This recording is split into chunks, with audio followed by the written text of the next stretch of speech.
நாங்கள் எகிப்திலே இருக்கும்போது நாங்கள் எகிப்தியருக்கு வேலை செய்ய எங்களை சும்மா விட்டுவிடும் என்று சொன்னோம் அல்லவா? நாங்கள் அப்படியே அடிமையில் இருந்துக்கிறேன், என்னை விட்டுருங்கன்னு சொன்னீங்க கேட்டியா அப்படின்னு சொல்றாங்க. நாங்கள் வனாந்திரத்திலே சாகிறதை பார்க்கிறோம், எகிப்தியருக்கு வேலை செய்கிறது எங்களுக்கு நலமா இருக்குமே என்றார்கள். பிசாசு பாருங்க என்ன எண்ணம் கொடுக்குறான்னு. இங்கே ஆயா வந்து நீ சிம்மாசனத்துக்கு ஆசைப்படுற, அங்கே தானே வந்து உயர்ந்த ஜாதி சொல்ற வேலையை கேட்டுட்டு அடிமைத்தனமா இருந்திருக்கலாமேன்னு வாயில பாருங்க என்ன மாறல. இருதயம் மாறலன்னா வாயில வார்த்தையும் மாறாது, அப்படியே வருது. 13 அப்பொழுது மோசே ஜனங்களை நோக்கி பயப்படாதிருங்கள், என்ன சொல்றான்?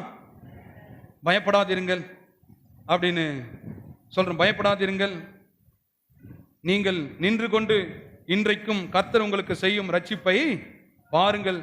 இன்றைக்கு நீங்கள் காண்கிற எகிப்தியரை இனி என்றைக்குமே. இது ரட்சிப்பை குறிக்குது.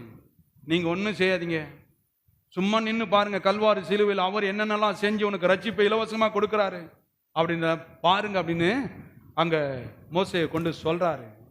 எல்லாம் சொல்லுங்க. ரட்சிக்கப்பட்ட ஜனன் பயப்படாதிருங்கள், கர்த்தர் உங்களுக்கு செய்ய போகிற நன்மையை நீங்கள் சும்மா இருந்து பாருங்கள். நீங்க ஒன்றும் செய்ய தேவையில்லை, நீங்க எதுவும் ஓடி போய் அதை பண்ணி இதை பண்ணி எதுவும் பாராதீங்க. நன்றி ஆண்டவரே, ஸ்தோத்திரம் ஆண்டவரே சொல்லிட்டே இருங்க. அவர் செய்ய போறதை நீங்க பார்த்து நன்றி மட்டும் சொல்லுங்க. அவர் சொல்றாரு பாருங்க, கர்த்தர்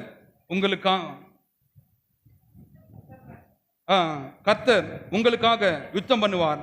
நீங்கள் எல்லாம் சொல்லுங்க, கர்த்தர் எனக்காக யுத்தம் பண்ணுவார், நான் சும்மா இருந்து அவர் பண்ணுகிற காரியத்தை பார்ப்பேன்.